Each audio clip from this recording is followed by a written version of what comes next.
Hi everyone, welcome back to our channel. Adi here. So today we are going to see most of you know, like Nabi mutual fund, it's giving lowest expense ratio. So most of us are investing in because we have the idea like, okay, if it is lowest expense ratio of any mutual fund, that means it will give you highest return. If the expense ratio is high, and then it will give you low return, comparatively low return. So that is actually completely untrue. So if the expense ratio is low, that doesn't mean it will give you high return, and if the expense ratio is high, and that will not that doesn't mean that it will give you comparatively low return.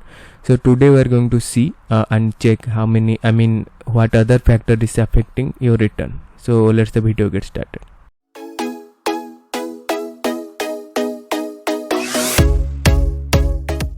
So I am here in CoinJeroda. So let's see this one. Nabi Nifty 50 is the lowest expense ratio. Okay, so you can see the expense ratio is 0.06% and the CAGR is 3.79 for last 1 year. Okay, so we'll check let's assume that if it is high expense ratio, that means your return will be low.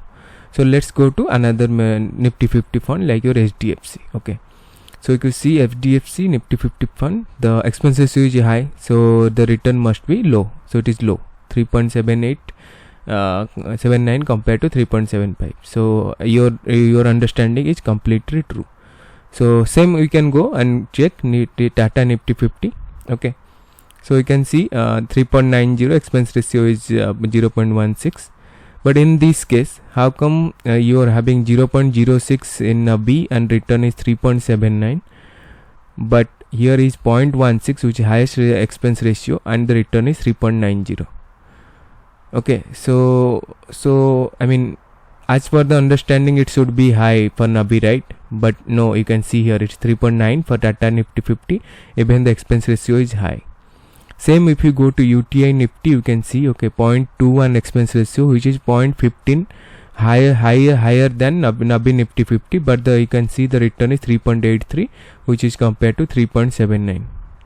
Okay, so this is how it doesn't imply that lowest expense ratio will have the highest return, because it depend on lots of factors like your AUM. You can see the AUM is 490 crore and UTI you can see 8,000 crore, and also the tracking error.